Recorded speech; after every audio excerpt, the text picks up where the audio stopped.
అల్లు అర్జున్ హీరోగా ప్రముఖ దర్శకుడు సుకుమార్ కాంబినేషన్ లో వచ్చిన Pushpa 2 the rule box office వద్ద కనకవర్షం కురిపిస్తున్న విషయం తెలిసిందే.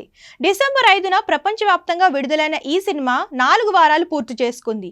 ఈ 4 వారాల్లో వరల్డ్ వైడ్ గా రికార్డు స్థాయి కలెక్షన్స్ కొల్లగొట్టినట్లు చిత్రం యూనిట్ తెలిపింది. ఈ చిత్రం ఇప్పటి వరకు 1799 కోట్లకు పైగా వసూళ్లు రాబట్టింది. ఈ విషయాన్ని తెలియజేస్తూ మేకర్స్ ఓ ప్రత్యేక పోస్ట్ ను విడుదల చేశారు. Pushpa 2 the rule record breaking run తో ఇండియన్ బాక్స్ ఆఫీస్ ను రూల్ చేస్తుంది. వరల్డ్ ఫైర్ బ్లాక్ బాస్టర్ 4 వారాల్లో వరల్డ్ వైడ్ గా 1799 కోట్ల గ్రాస్ ను వసూలు చేసింది అని చిత్రం యూనిట్ ట్వీట్ చేసింది. కాగా ఇందులో ఉత్తరాది నుండి అధిక వసూళ్లు వచ్చాయి. హిందీ వర్షన్ ఒక్కటే ప్రపంచవ్యాప్తంగా 1000 కోట్లను గ్రాస్ చేసి వసూలు చేసినట్లు ట్రేడ్ వర్గాలు పేర్కొంటున్నాయి. ఇది భారతీయ సినీ హిస్టరీలోనే ఏ హిందీ వర్షన్ మూవీ సాధించిన రికార్డుగా చెబుతున్నారు. అటు ఆన్లైన్ బుకింగ్స్ లోను పుష్పరాజ్ హవా కొనసాగుతుంది.